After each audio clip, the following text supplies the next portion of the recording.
नमस्कार दोस्तों, स्वागत है आप सबका आपके अपने YouTube चैनल ऑनलाइन पाठशाला बाई एम डॉट गुर्जर में।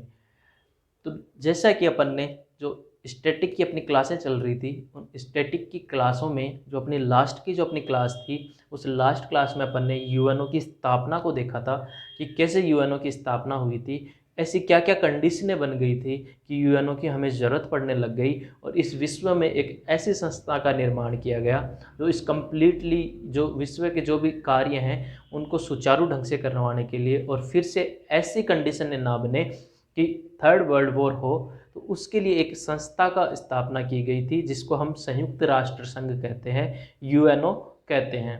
तो लास्ट क्लास में अपन ने उसको डिटेल से पढ़ लिया था। अगर आपने वो क्लास नहीं ली है तो आप पहले वो क्लास ले लें, उसके बाद में आज की क्लास को कंटिन्यू करें, जिससे आपको क्या होगा, जो आपको समझ में आएगी, आप कंफ्यूज नहीं होंगे, आपको अच्छी तरह से वो बातें समझ में आएगी, एक दूसरे को आप रिलेट कर पाओगे। तो अब अपन आज की क्लास शुरू करते हैं। तो जो आज की अपनी क्लास है वो है यूएनओ के अंग। तो आज जो अपन देखेंगे, लास्ट क्लास में मैंने आपको बताया था कि यूएनओ के 6 अंग होते हैं और उन 6 अंग में से 5 अंग ऐसे हैं जिनका मुख्यालय मैनहट्टन न्यूयॉर्क में है। सिर्फ एक ही अंग ऐसा है जिसका मुख्यालय न्यूयॉर्क में नहीं है और वो है अंतर्राष्ट्रीय न्यायालय, जिसका मुख्यालय द हेग कहाँ है, नीदरलैंड में है। तो ये अपन ने बात कर ली थी, ये अपनी सारी बातें लास्ट की क्लास में हो गई थी। आज की जो अपनी क्लास है वो अपन एक एक अंग को डिटेल से पढ़ेंगे, उसके बारे में जानकारी लेंगे कि उसके सदस्य देश कितने हैं, उनकी स्थापना कब हो रही है और वो क्या कार्य कर रहे हैं। तो जो स्टार्ट करते हैं अपन, जो अपना फर्स्ट अंग है उसका नाम है महासभा। महासभा महासभा की स्थापना सबसे पहले हुई थी। तो महासभा की जो स्थापना हुई थी, अगर आपसे वो सन पूछ ली जाए तो वो सन है 1945, क्योंकि यूएनओ बनेगा, यूएनओ के साथ ही तो यूएनओ के अंग बनेंगे। तो इसकी स्थापना 1945 में हुई थी। अब जो इसका सबसे बेसिक क्वेश्चन बनता है वो यही बनता है कि इसकी फर्स्ट मीटिंग कब हुई थी। अगर आपसे पूछ लिया जाए कि महासभा की जो फर्स्ट मीटिंग हुई थी उस वो डेट क्या थी, सबसे पहले तो डेट हमें याद रहनी चाहिए, 10 जनवरी 1946। और दूसरा वो हुई कहाँ थी, तो वो हुई थी मेथोडिस्ट सेंटर हॉल, और ये कहाँ है, लंदन। तो इसकी जो मीटिंग हुई थी, फर्स्ट मीटिंग 10 जनवरी 1946 को हुई थी और ये मेथोडिस्ट सेंटर हॉल है, लंदन में ये पड़ता है, उस लंदन में इसकी फर्स्ट मीटिंग हुई थी। और फर्स्ट मीटिंग में जो सदस्य देश आए थे वो 91 देश थे, 51 देश थे। और हमें पता है अच्छी तरह से कि यही वो 51 देश हैं जो यूएनओ की स्थापना के समय स्थापना के जो सदस्य थे वही थे। तो जो स्थापना के समय जितने सदस्य देश थे तो वही सदस्य देश इसमें पार्टिसिपेट करेंगे। तो वो कितने देश थे, 51 थे, ठीक है। अब अगर अपन बात करें कि 51 देश तो उस समय थे, लेकिन अगर आज वर्तमान की अपन बात करें कि वर्तमान में इसके कितने देश हैं जो सदस्य हैं, तो वो उतने ही हैं जितने यूएनओ के हैं। कितने हैं, 193 देश महासभा के आज प्रेजेंट में सदस्य देश है। तो आपको यहाँ कन्फ्यूज नहीं होना है, फर्स्ट का पूछे तो आप 51 करोगे और अगर वर्तमान का पूछे तो आप 193 करोगे, ठीक है। यहाँ तक अपन बात कर चुके हैं, ठीक है। अब अगर अपन बात करें कि महासभा का कार्य क्या है, ये किसके लिए ये अपना वर्क किस हिसाब से करती है, इसका किस पर्पज के लिए इस अंग को बनाया गया है, अगर आपसे ये पूछ लिया जाए तो इसका जो सबसे मेन काम होता है वो यही होता है कि यूएनओ के अंदर जो यूएनओ संस्थान है उसमें अगर कोई नया देश जुड़ना चाहता है, कोई नया देश उसका सदस्य बनना चाहता है, तो उसके लिए उसे एक मेजॉरिटी को पास करना पड़ेगा। वो कितना है, 2/3 बहुमत है। और ये बहुमत किसका होगा, ये बहुमत उन्हीं सदस्य देशों का होगा जो यूएनओ के या महासभा के जो सदस्य देश हैं उनका 2/3, उनका 2/3 बहुमत अगर किसी देश को मिल जाता है तो वह देश यूएनओ का सदस्य देश बन जाता है, वह यूएनओ का सदस्य बन जाता है। तो ये मेजॉरिटी किसकी है? महासभा की है। अगर और अपन बात करें तो महासभा के जितने भी कार्य हैं उन प्रशासनिक कार्यों में ये सहयोग करता है। जितने भी किसी अंग के सदस्यों को अगर चुनना है तो उनके चुनने में भी इनका बहुत बड़ा रोल होता है। अगर हम बात करें इनका रोल, आप इससे अंदाज़ा लगा सकते हो कि जो यूएनओ का जो सचिव होता है, जो महासचिव होता है, उसका भी चयन है वो महासभा के सदस्य देशों द्वारा किया जाता है। लेकिन उसमें एक कंडीशन होती है, उसमें कंडीशन यही होती है कि जो इन सदस्य देश जो पार्टिसिपेट कर रहे हैं उन्हें पहले सुरक्षा परिषद की क्या लेनी पड़ेगी? सलाह लेनी पड़ेगी। वो सलाह लेके ही फिर इसका चयन करेंगे। ये प्रोसेस अगर आपने राष्ट्रपति को पढ़ा हो, आपने देखा हो कि जब राष्ट्रपति की मंत्रिमंडल का उसमें बात आती है तो वह पीएम से सलाह लेके फिर मंत्रियों को चयन करता है। तो सलाह उसको कौन दे रहा है? पीएम दे रहा है। उसी तरह महासभा चयन तो कर रही है लेकिन उसको जो सलाह दे रहा है वो सुरक्षा परिषद दे रही है। तो इसका मेन जो काम है वो यही काम है। फिर अगर अपन बात करें कि इनकी मीटिंगें कब कब होती है, तो जो इनकी मीटिंग है वो हर एक साल में एक बार मीटिंग होती है। हर एक साल में एक बार ये मीटिंग लेते हैं। ये तो उनकी जनरल मीटिंग होती है। लेकिन जब बात आती है बजट पे, क्योंकि बिना बजट के कोई संस्थान वर्क नहीं कर सकती, तो जब बजट की बात आती है तो ये बजट पे हर 2 साल में मीटिंग लेते हैं। हर 2 साल में एक बार ये अपनी मीटिंग लेते हैं और उसमें ये बजट पे बात करते हैं और बजट का डिस्कशन करते हैं कि इन बजट को किस तरह इस्तेमाल करना। जैसे हर एक देश अपना बजट पारित करता है, हमारा भारत भी बजट पारित करता है। 1 फरवरी को हर साल हमारा बजट आता है। अगर आपको थोड़ा सा अगर मैं बताना चाहूँ बजट के बारे में, तो बजट के लिए जो आर्टिकल है वो 112 है सेंटर के लिए और 202 है स्टेट के लिए। ये तो है केंद्र का बजट और ये है राज्य का बजट। ये बजट की कुछ बातें हैं एक्स्ट्रा मैंने आपको बता दी है, ये अपन पॉलिटिकल साइंस में देखेंगे, डिटेल से पढ़ेंगे। तो जब महासभा बजट पे बात कर रही है तो बजट के लिए इन्हें क्या लगता है, हर 2 साल में ये डिस्कशन करते हैं अपने बजट के ऊपर। अब अगर बात आ जाए कि इस बजट पे किसका कितना परसेंटेज है, कौन कितना परसेंटेज पार्टिसिपेट करता है, तो अगर मैं बताऊं फर्स्ट नंबर पे जो आता है, अगर अपन बात करें बजट की, तो बजट में जो सबसे ज़्यादा पार्टिसिपेट है वो महाशक्ति अमेरिका का है।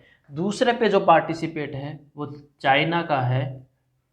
तीसरा है वो जापान है। ये 3 तो हमें पता होना चाहिए। अब बात आती है कि इनका कितना परसेंटेज रोल है उस बजट में। तो अपन बात करें जो यूएसए है उसका 22% है, जो चाइना है उसका 12% है और जो जापान है उसका 8% है इस बजट के अंदर।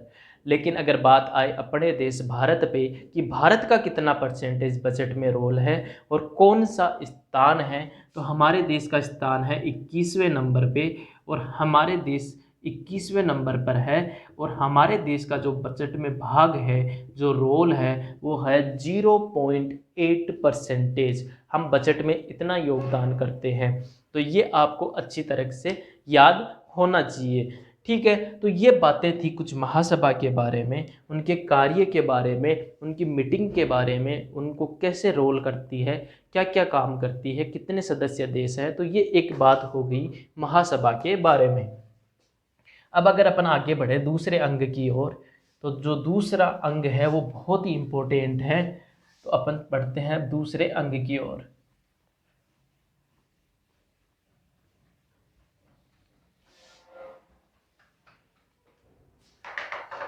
जो दूसरा अंग है इसका, जो दूसरा देश है वो है सुरक्षा परिषद।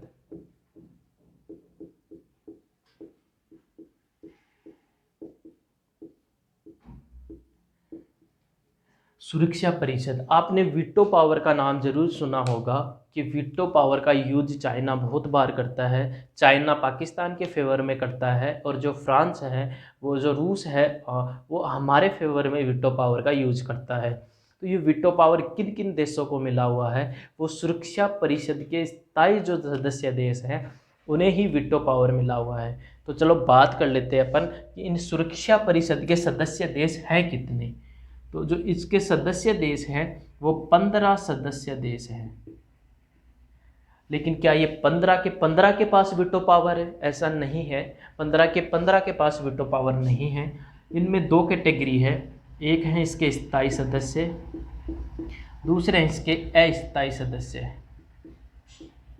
जब बात आती है स्थायी और अस्थायी की, तो स्थायी मतलब उनका कोई चयन थोड़ी होगा, वो तो परमानेंट है। बट जो अस्थायी सदस्य देश है उनका चयन होगा, उनका एक टाइम पीरियड होगा, उन टाइम पीरियड के लिए उन्हें चुना जाएगा। तो जब बात आती है अस्थायी सदस्य देशों को चुनता कौन है, तो उनको महासभा ही चुनती है।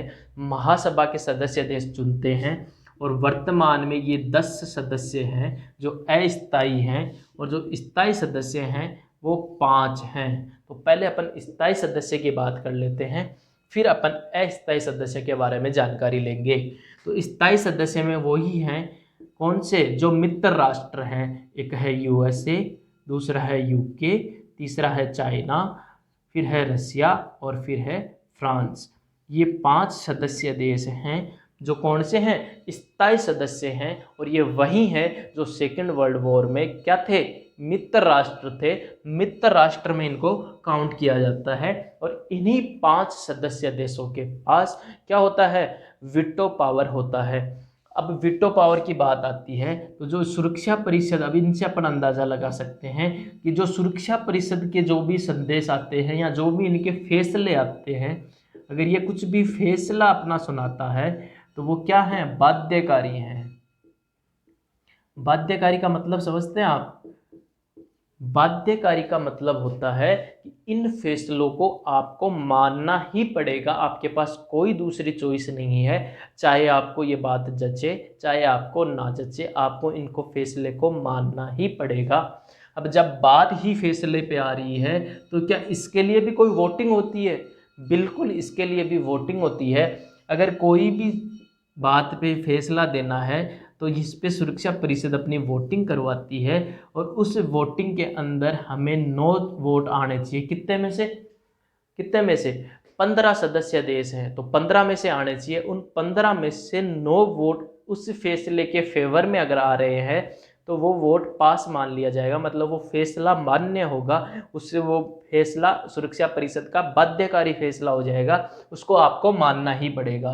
क्या इन 9 में से कोई भी सदस्य देश है जो हामी भर सकते हैं? इसमें भी एक कंडीशन है, और वो कंडीशन क्या है, वो कंडीशन यही है कि ये 5 जो इसके स्थायी सदस्य हैं इनकी तो हामी आपको हर कंडीशन में चाहिए। अगर इन 5 में से किसी एक ने भी मना कर दिया तो वो फैसला वहीं निरस्त हो जाएगा, उस पर आगे चर्चा नहीं होगी, और बाकी जो 4 हैं वो अस्थायी हो सकते हैं। तो यहाँ से आपको समझ में आ गया होगा कि कैसे एक सिर्फ चाइना के वीटो पावर यूज करने से वो फैसला पाकिस्तान के खिलाफ नहीं जा पाता, क्योंकि इनकी जो रूल है वो यही है कि वोटिंग में आपको इन 5 स्थायी सदस्य देशों की आपको रजामंदी लेनी ही पड़ेगी। अगर इन 5 देश में से कोई एक भी देश अगर उसको नहीं मानता है, नहीं समझता है, तो फिर ये वो जो फैसला आना है वो फैसला नहीं आएगा, उस फैसले पे कोई भी चर्चा नहीं होगी। तो ये यहाँ से पता चलता है कि वीटो पावर का क्या रोल है, कितना इम्पोर्टेंट ये बन जाता है। अब अगर अपन इसमें आगे बात करें कि आगे इसमें और क्या क्या कार्य हैं सुरक्षा परिषद के, तो सुरक्षा परिषद का जो काम है, जो सबसे इम्पोर्टेंट काम है इसका, वो है विश्व में शांति को बनाए रखना। तो अब शांति बनानी है चारों तरफ, अगर हमें शांति चाहिए तो उस शांति के लिए सीधी सी बात है हमारे पास यानी सुरक्षा परिषद के पास एक ऐसी फोर्स की ज़रूरत पड़ेगी। उन्हें उस फोर्स को कार्य होगा जो उसमें क्या बनाए रखेगी, शांति बनाए रखेगी। तो वो फोर्स कौन सी है, तो उस फोर्स का नाम है, हमें क्या चाहिए, शांति, तो उसका नाम है peace keeping force. Peace keeping force है जो इस कार्य को अपना रेगुलेट करती है। और वो इसकी स्थापना कब हुई थी, तो इसकी स्थापना हुई थी 1956 में। तो इसका मेन कार्य क्या है, विश्व में शांति बनाए रखने का इसका कार्य है। अब अगर अपन बात करें, अब इसका कार्य शांति का बनाए रखना है, तो इसी कार्य से प्रोत्साहित होकर, यानी इनको और मोटिवेशनल मिले अपने कार्य को लेकर, इसके लिए इन्हें एक पुरस्कार दिया गया था 1988 में, और वो पुरस्कार है विश्व का सर्वोच्च पुरस्कार, जिसको अपन नोबेल प्राइज कहते हैं, और वो है शांति का नोबेल पुरस्कार इसे दिया गया था। जो नोबेल पुरस्कार है वो इसे दिया गया था किस कार्य के लिए? विश्व में शांति को बनाए रखने के लिए। अब अगर जो इम्पोर्टेंट बात आती है, इनकी मीटिंग की बात अपन कर लेते हैं, तो इसकी जो मीटिंग होती है वो हर 14 दिन में एक बार होती है। हर 14 दिन में ये अपनी एक बार मीटिंग लेते हैं। लेकिन जब भी कोई इमरजेंसी कंडीशन आ जाती है, कोई इमरजेंसी कार्य हो जाता है, तो फिर ये 24 घंटे में भी अपनी मीटिंग ले सकते हैं, अपनी मीटिंग को कर सकते हैं। अब अगर अपन बात करें इनके सदस्य देशों की, क्या इनके सदस्य देश हैं वो स्टार्टिंग से इतने सदस्य देश हैं? तो ऐसा नहीं है, इसका स्टार्टिंग से इतने सदस्य देश नहीं हैं। स्टार्टिंग से इसके अंदर जब बात आती है 1945 से लेकर 1965 तक, तब तक इसमें 11 सदस्य देश थे, और फिर इन्होंने ज़रूरत के हिसाब से इनको इम्प्रूवमेंट किया, और 1965 से लेके अब तक एट प्रेजेंट अब तक इसमें कितने सदस्य देश हो गए हैं? 15 सदस्य देश हो चुके हैं। अब जैसा कि अपन ने पढ़ा था कि 15 देश में से 10 अस्थायी सदस्य देश हैं, तो अगर हमसे पूछ लिया जाए क्या भारत भी उसमें शामिल था, तो बिल्कुल भारत उसमें शामिल था। 1950-51 में भारत उसका पहली बार फर्स्ट टाइम भारत उसका सदस्य बना था, यानी सुरक्षा परिषद का अस्थायी सदस्य बना था। 1950-51 में उसका अस्थायी सदस्य देश बना था भारत। और अगर पूछ लिया जाए क्या वर्तमान में भी भारत उसका अस्थायी सदस्य देश है, क्योंकि जो ये अस्थायी सदस्य देश होते हैं ये 2 साल के लिए चुने जाते हैं। 2 साल के बाद में फिर से महासभा इनको चुनती है, और हर बार कोई ज़रूरी नहीं है कि फिक्स वही आ जाए, हर बार अलग अलग देश आते हैं। और अब की बार करंट के हिसाब से अगर अपन बात करें तो 8वीं बार भारत इसका सदस्य देश बना है, और वो भी कब? 2021 और 22 में। तो ये करंट का क्वेश्चन बन जाता है। और उसी करंट के हिसाब से कौन कौन से ऐसे देश हैं जो इसके सदस्य देश बने हैं? तो एक भारत है, एक आयरलैंड है, एक नॉर्वे है, और एक मेक्सिको है। इन 4 सदस्य देश, इन देशों को मौका दिया गया इस बार अस्थायी सदस्य देश बनने का। तो इसी के साथ आज की क्लास में अपन इन्हीं को पढ़ेंगे, और फिर अपन नेक्स्ट क्लास में कंटिन्यू करेंगे इनके जो बचे हुए रिमेनिंग अंग है। अगर आपको ये वीडियो पसंद आई है तो आप इस वीडियो को लाइक कीजिए, शेयर कीजिए, और अगर चैनल पे आप नए हैं तो आपको इस चैनल को सब्सक्राइब कीजिए। आज की क्लास के लिए इतना ही, धन्यवाद।